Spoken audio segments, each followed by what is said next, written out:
Yeah, absolutely. I mean, I think that in smaller facilities, don't underestimate that there's absolutely an opportunity to utilize package systems with hot gas reheat or even split systems.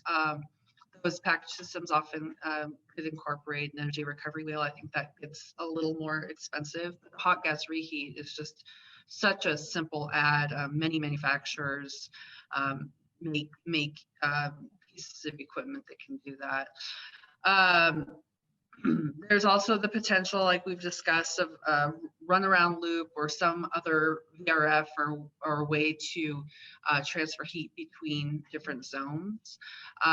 The one thing that I think is oftentimes missed in these smaller facilities, there's a tendency to just kind of on the engineering as well as the contractor side, just a tendency to want to just kind of, send these things out quickly, these designs out quickly. And the controls, having integrated controls is just really, really critical to making sure that these systems operate well and efficiently. So you don't want to underestimate that part of it. But again, these are packaged controls that oftentimes are just kind of a small add that you can have any of those larger manufacturers like Daikin or Aeon or Desert Air specify. Mm-hmm. And then in the larger facilities, definitely economy of scale comes into play, and the central plant systems with the bells and whistles start to make more sense. Heat recovery chillers we've already discussed.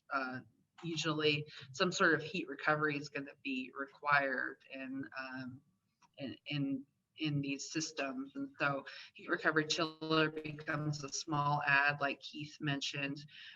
Definitely hot gas reheat could also be something that you could incorporate if it's more of a in what we're calling here integrated HVAC system, which I would consider more like a packaged, larger package system. Mm-hmm. And then the hydronic loops, they certainly make it very easy to move energy from one space to another, to retrofit down the line, to tweak things, change your temperature and your humidity set points, kind of not on the fly, but definitely gives you more opportunity to adjust down the line.